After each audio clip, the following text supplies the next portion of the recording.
गया। तो at -40 degree both are equal. ठीक है, देखो यहां पे हमें क्या चाहिए, यहां पे जैसे ये अपने पास फॉर्मूला है F-32C/5। तो अगर मैं इसको समझूं कि भाई F-32/9 = F/5, ठीक है, तो ये कितना हो गया 9F = 5F, 9F = 5F - 32 × 5। ठीक है, ये कितना हो गया 160, ठीक है, माइनस का। और ये कितना हो गया 4F - 40, तो F = -40। इधर जो तुम कह रहे हो C आएगा, इधर F माना है हमने। मैंने कहा कि F और C इक्वल हो, तो मैंने मान लिया कि भाई ये इक्वल है। यहां पे C को हमने F मान लिया, क्योंकि हम क्या चाह रहे हैं कि हमारा जो F है और जो C है वो इक्वल होने चाहिए। ये तो क्वेश्चन है कि सर किस टेम्परेचर पे डिग्री फ़ारेनहाइट और डिग्री सेल्सियस सेम होगा। तो सेम के लिए क्या करोगे, दोनों को सेम मानोगे तभी तो होगा। दोनों को C भी मान सकते हो, दोनों को C मान के कर लो। C - 32/9 = C/5, खत्म। तब भी बात वही है। तो इसको ये MCQ में पूछेगा क्वेश्चन, ये MCQ में पूछेगा कि at what temperature the degree Fahrenheit and degree Celsius are equal. So -40 degree Celsius लिख लो इसको, ठीक है। At -40 degree Celsius both degree Fahrenheit and degree Celsius are equal.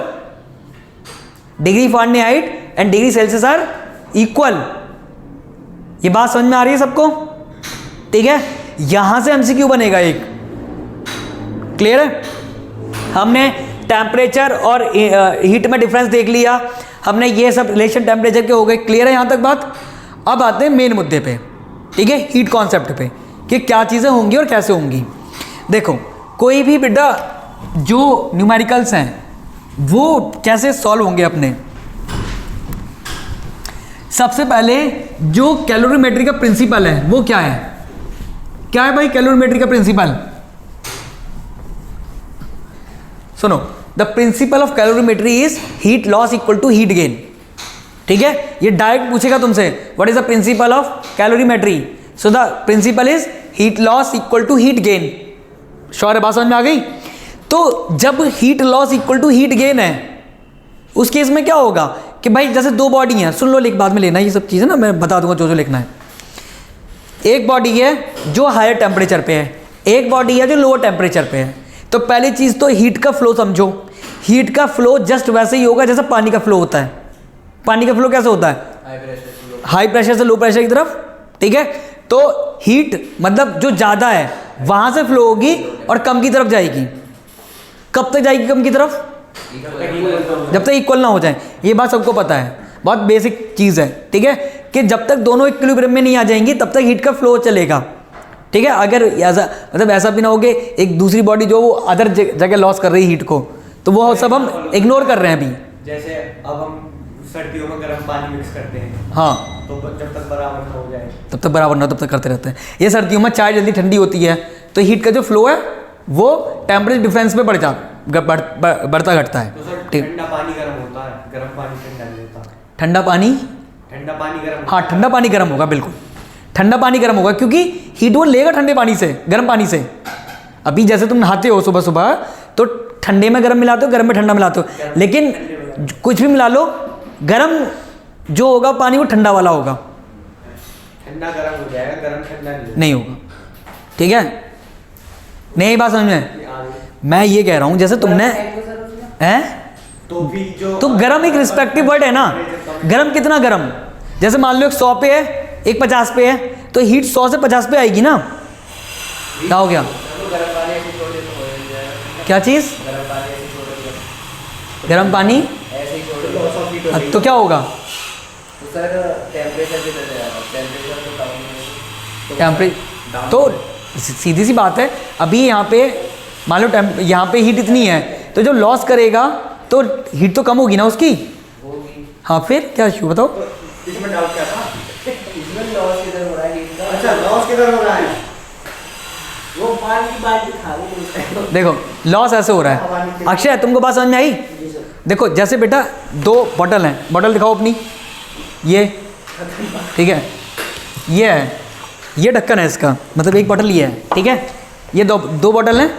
इसमें मान लो पानी बहुत गर्म है जो तुमने नहाने के लिए किया है, ठीक है, इसमें पानी जो ठंडा है चिल्ड है, मतलब एकदम। दूसरा पानी नहीं है किसमें? सर ये कह रहा है कि अगर इसका ढक्कन खोल दो और इसमें जो टेम्परेचर है वो कम होता रहेगा, वो क्यों होगा? वो इन्वायरमेंट में लॉस हो रहा है, जो देख रहे हो ना, वो इन्वायरमेंट लॉस हो रहा है आपकी, जो क्योंकि सराउंडिंग में हीट लॉस होगी। ये आपका एक सिस्टम है और ये बाकी सराउंडिंग है। तो अगर सराउंडिंग का टेम्परेचर कम है, सिस्टम का ज़्यादा है, तो इधर से हीट इधर जाएगी, तो सर इधर से हीट इधर जाएगी। जरूर हाँ सर, अगर मान लीजिए हम इसको एक मेटल बॉक्स में रख दें, हाँ, और अंदर मेटल बॉक्स में, जी सर, हाँ ठीक है, तो पूरी तरीके से कवर्ड है वैक्यूम में। तो सर अगर जैसे हमने इसका ढक्कन खोल दिया तो सारी हीट निकलेगी, जब वो हीट उसमें ऑक्यूपाई हो जाएगी तो उसके बाद ये उतने का उतने रह जाएगा।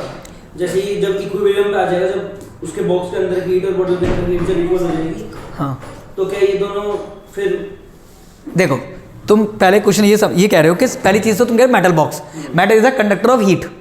तो जो अगर तुम इसे मेटल के अंदर रखोगे तो वो इससे हीट लेगी, मतलब जो अंदर लिक्विड है पानी उससे हीट लेगी, वो सराउंडिंग में लॉस करेगी, सराउंडिंग में लॉस करेगी। तुमने देखा होगा जब तुम स्टील के ग्लास में पानी लेते हो गर्म या चाय लेते हो गर्म, तो तुम्हें पकड़ा नहीं जाता।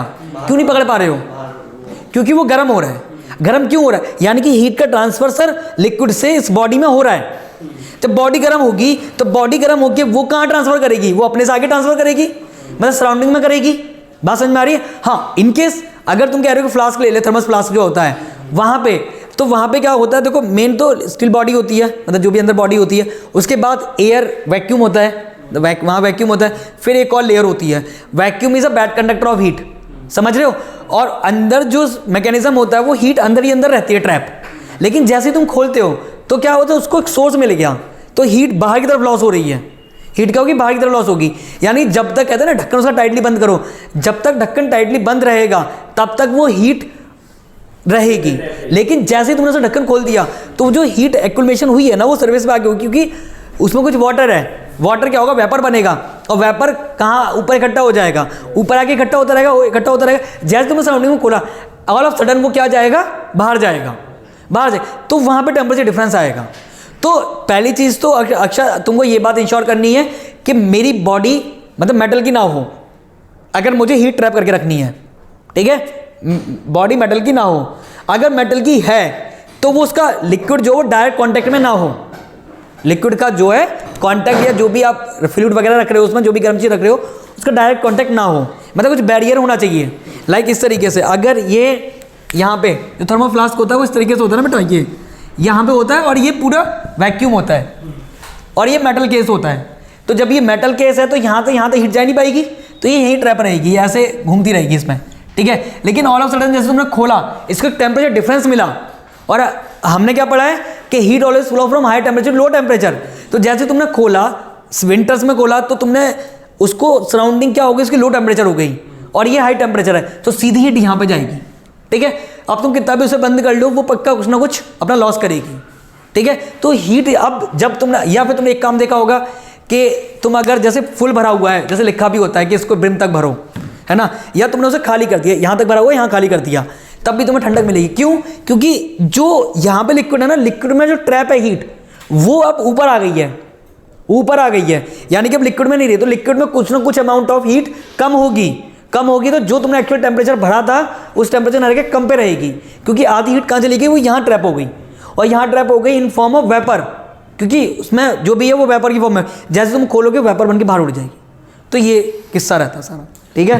हम गिलास में ठंडा पानी बिल्कुल जो फ्रिज से निकालते हैं, उसके बाहर भी तो पानी जम जाता है, तो वो ह्यूमिडिटी के कारण है सर। वो क्या है?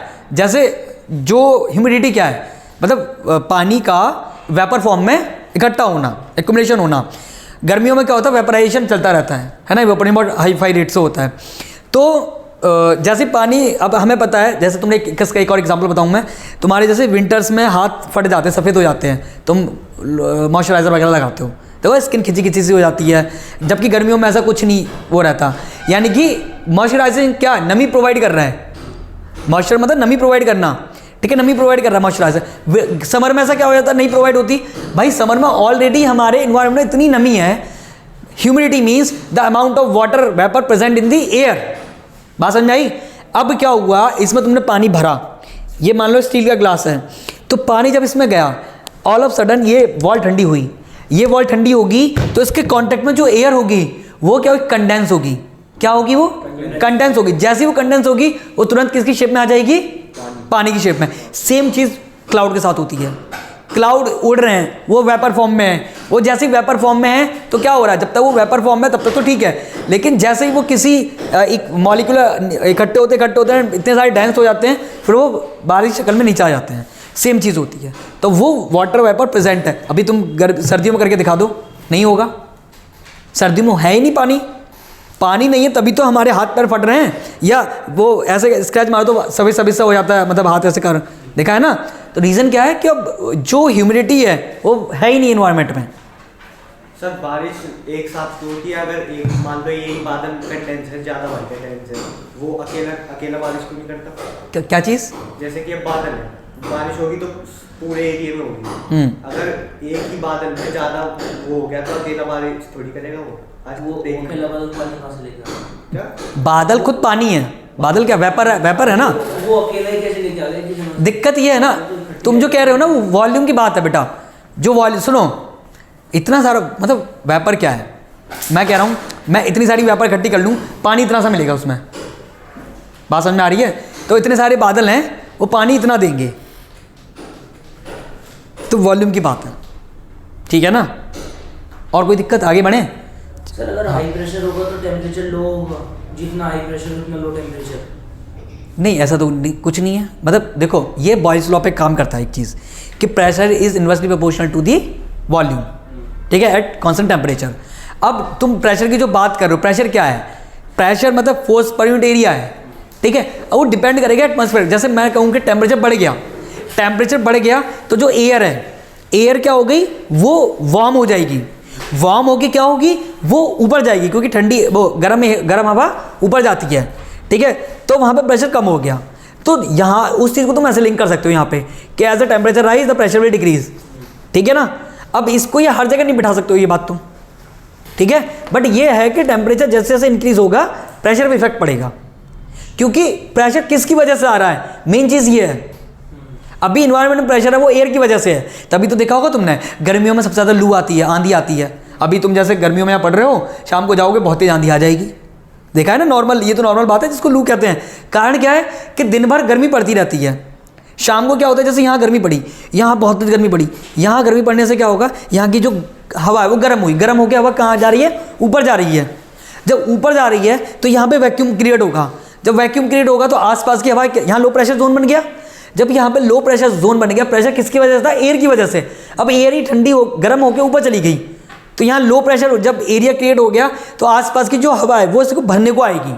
जब आसपास की हवा इसको भरने गई तो वो इतनी तेज़ी से आएगी तो हमें आंधी की शक्ल में दिखाई देती है। तभी आंधियाँ ज़्यादातर गर्मियों में आती हैं। बात समझ में आ रही है। जितनी भी आंधियाँ या साइक्लोन देखे होंगे, जो तुमने 10th में होगा तुम्हारे साइक्लोन, वो कहाँ है, जो भी हमारे ये कौन से हैं, नहीं साइक्लोन जो वो वाले होते हैं, दो तरह के साइक्लोन है, टेम्परेट साइक्लोन और अरे दो तरह के साइक्लोन पढ़ते हो, टेम्परेट साइक्लोन होता है और कौन सा होता है, सर एक मतलब अलग-अलग डायरेक्शन, ट्रॉपिकल साइक्लोन, दो हैं। तो ट्रॉपिकल साइक्लोन वो इसी वजह से आते हैं, गर्मी की वजह से, ठीक है ना। वो समंदर गर्म होता है क्योंकि पानी ना तो जल्दी गर्म होता ना जल्दी ठंडा होता, लेकिन जो मिट्टी है, जो उसके कोस्टल एरियाज हैं, वो जल्दी गर्म होते हैं जल्दी ठंडे होते हैं, स्पेसिफिक हीट, ठीक है। टेम्परेचर लो रहता है तो वो लो से सेम कॉन्सेप्ट है, प्रेशर घटा बढ़ा, ठीक है, वही चीज़ है। समझ में आ गई बात। और कुछ आगे बढ़ें आगे, ठीक है। नाउ सी कि ये कॉन्सेप्ट हो गया। अब जो कैलोरीमेट्री का प्रिंसिपल क्या है बेटा, वो है heat loss equal to heat gain, है ना। प्रिंसिपल क्या है भाई, स्पेलिंग चेक कर लेना। Principle heat loss equal to heat gain, ठीक है। बात समझ में आई, heat loss equal to heat gain. अब सारा कैलोरीमेट्री वो इस प्रिंसिपल पे डिपेंड है बेटा, इस प्रिंसिपल पे डिपेंड है, ठीक है। Heat loss equal to heat gain. अब समझ लो यहाँ से, यहाँ समझने की बात है। देखो सबसे पहले हेडिंग डालो specific heat capacity. Specific heat capacity,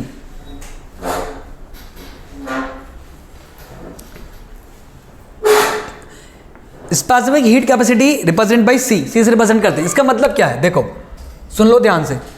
इसका मतलब होता है the amount of heat required, क्या amount of heat required to raise the temperature of 1 degree Celsius of the matter of 1 kg और 1 ग्राम, या 1 ग्राम का कर लो, ठीक है। 1 ग्राम सबस्टेंस के टेम्परेचर को 1 डिग्री सेल्सियस बढ़ाने के लिए मुझे कितनी अमाउंट ऑफ हीट चाहिए, दैट इज स्पेसिफिक हीट, ठीक है, दैट इज स्पेसिफिक हीट। समझ में आई? Heat per unit degree Celsius is the amount of heat required to increase the temperature of 1 gram of 1 gram of substance to the 1 degree Celsius, ठीक है। बात समझ में आ गई शौर्य? क्या समझ में आया? स्पेसिफिक हीट कोई बड़ी चीज नहीं है, बस सर मेरा ये मतलब है कि 1 डिग्री को बढ़ाने के लिए मुझे कितनी अमाउंट ऑफ हीट चाहिए, that is my specific heat. Clear है? ये बात समझ में आ गई? शौर्य, प्रिंस, बात समझ में आ गई? हाँ बेटा इधर, ये शानवी आप लेट क्यों आए थे? स्कूल था आज, तो अभी कैलोरीमेट्री चल रही है, आती है तो आप आगे आइए, यहाँ आइए बेटा, जगह करो, तुम नीचे इधर कुर्सी लाओ, इधर हाँ इधर आओ। कैमरे में बेटा, कैमरे में आ रहा है ये, आया नहीं है?